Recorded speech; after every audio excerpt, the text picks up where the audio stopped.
Nossa história começa em um escritório de uma escola particular, localizado no condado de Westchester, em Nova York, com um homem estranho sentado em silêncio, meditando. Esse homem é Charles Xavier, o professor X. Enfim, quando sua meditação acaba, um poderoso comando mental parte dele, ecoando pelos corredores do prédio. Era o professor chamando seus alunos, dizendo que a aula havia começado. Então, rapidamente, seus alunos aparecem: Ciclope, Anjo, Fera e o Homem de Gelo. Seus pupilos, seus alunos, seus X-Men. O professor fala que é hora de começar e que Fera seria o primeiro. Fera então começa seu teste, se equilibrando em um fio esticado e fazendo várias acrobacias, graças à sua força e agilidade sobre-humana e a seus pés que são alongadas, mais parecendo mãos. Ele conclui o seu teste. Agora é a vez do anjo. Com suas longas asas, ele começa a voar, desviando de rajadas de fogo, escapando de obstáculos, concluindo o circuito sem cometer erros. Agora era a vez do Homem de Gelo, o mais novo do grupo. O professor sempre pega mais leve com ele. Ele nunca gosta disso. Então resolve fazer uma gracinha com sua mutação. Nisso, o professor aproveita e mentalmente pede que Fera arremesse uma bola de boliche em sua direção, para testar os seus reflexos. Rapidamente, o Homem de Gelo cria uma parede de gelo como escudo e assim repele aquele ataque, concluindo o seu teste. Agora era a vez de Ciclope. O professor pede para ele que enfrente o Fera e o Homem de Gelo como adversários. Então, com calma, ele abre o seu visor e dispara uma rajada de energia no Fera, jogando o Fera contra a parede. Nisso, o Homem de Gelo cria um bloco de gelo em sua volta para se proteger. Então Ciclope abre mais ainda o visor e disparando uma rajada ainda maior, destruindo todo o bloco e acertando o Homem de Gelo, concluindo assim o seu teste. Minutos depois, um poderoso comando mental invade a mente dos quatro jovens, falando que a aula havia acabado, pois ele pressentiu um táxi chegando no portão e que dentro dele havia uma jovem estudante. Nisso, os jovens vão à janela e veem uma jovem de cabelos ruivos. Eles então vão para seus quartos se trocarem para assim conhecer a moça. Ela entra na mansão e o professor a recebe. Ela pergunta ao professor por que do convite e por que de tanto segredo. O professor fala que ela na verdade já sabe do segredo.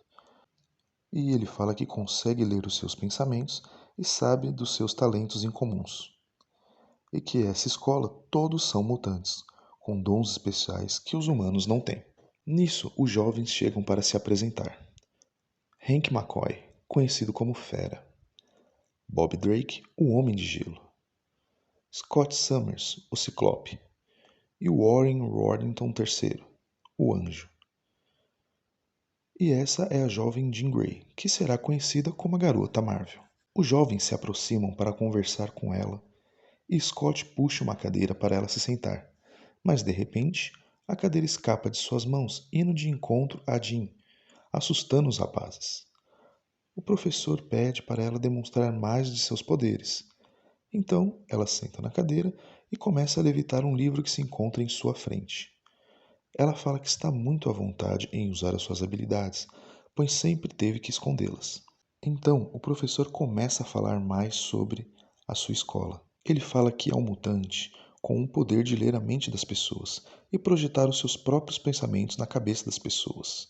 E por isso as pessoas não entendiam e o temiam. Por isso ele criou essa escola, para poder acolher jovens com dons que as pessoas não entendem, que não aceitam. E assim poder aprender a controlar as suas habilidades para poder ajudar a humanidade.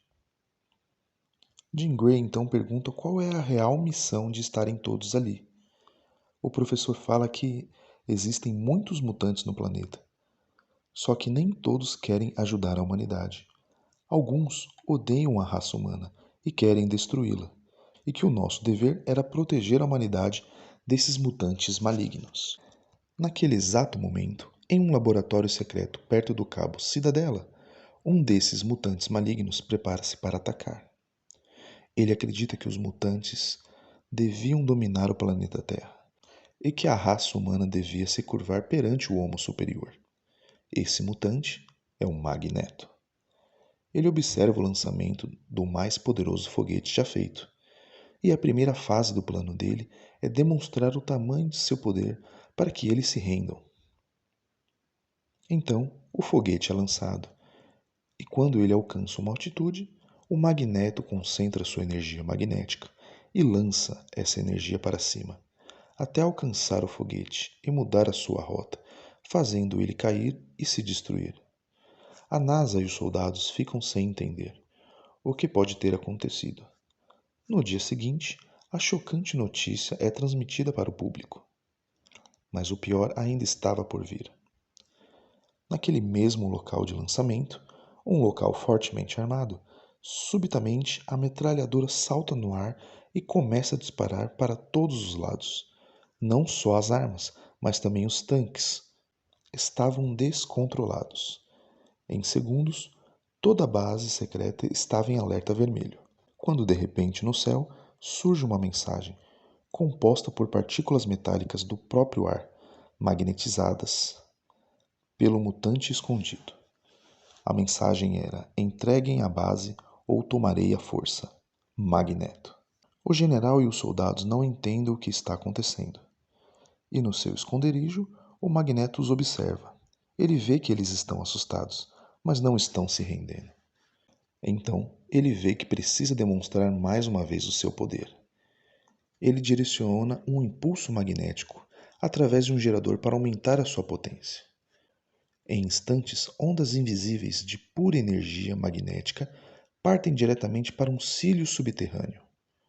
E então, controlado por uma mente sinistra, a quilômetros dali, a força magnética abre a tampa do silo e ativa o poderoso míssil, demonstrando um poder que nenhum cérebro humano é capaz de compreender. O Magneto faz com que um míssil caia no mar, bem longe do litoral. Mesmo assim, os soldados da base militar não se rendem. Até que, de repente, um homem aparece no portão principal, causando confusão. Era o próprio Magneto. Os soldados ameaçam o mutante, falando para ele dar meia volta. Mas então, a metralhadora não dispara. Os outros nem sequer conseguem levantar suas armas, devido ao poder magnético do mutante. Então, Magneto entra na base, atrás do comandante. Ele alterna as ondas magnéticas de positivas para negativas, assim tornando um campo de força em volta dele, repelindo tudo o que estava em seu caminho. E vai chegando mais e mais soldados, mas os reforços são incapazes de detê-lo. Todos são empurrados para longe.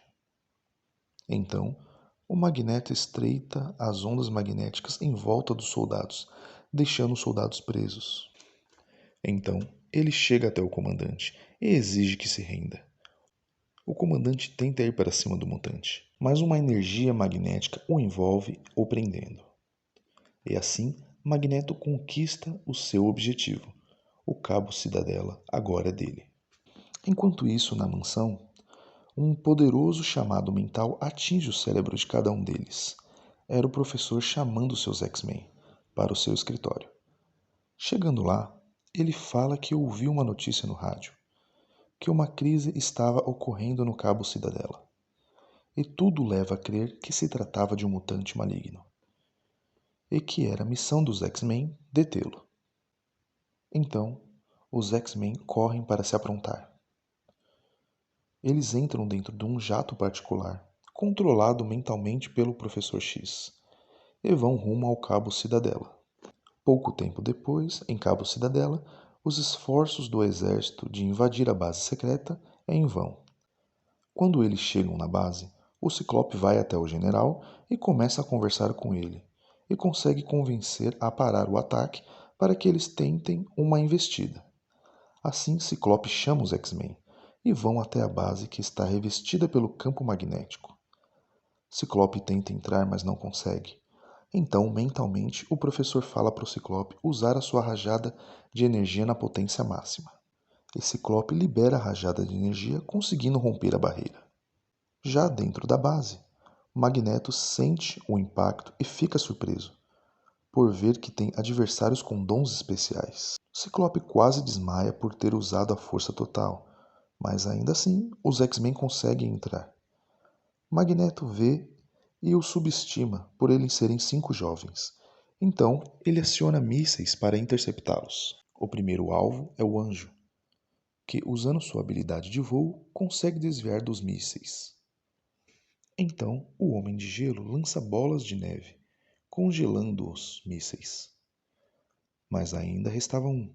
Então, Fera consegue agarrá-lo e lança para a Garota Marvel, que, usando a sua telecinese, joga um míssil no mar. Magneto vê que os jovens são poderosos, e então decide enfrentá-los. Ele vai de encontro com o Anjo e interrompe o seu voo, atirando vários objetos metálicos na sua direção. Mas o Ciclope facilmente remove esses objetos usando a sua rajada de energia. Então, o Magneto lança sobre eles um combustível de foguete. O Homem de Gelo pensa rápido e cria um escudo de gelo sobre eles, e então uma explosão. Magneto acha que venceu, mas de repente, uma rajada de energia sai dos escombros. Os X-Men estão vivos e partem para o ataque. Magneto cria uma barreira magnética e consegue fugir. Os X-Men falam com o general, avisando que sua base está livre. E assim o mundo conhece pela primeira vez os X-Men. Eles partem no jato para a mansão e mentalmente o professor os agradece pelo seu sacrifício.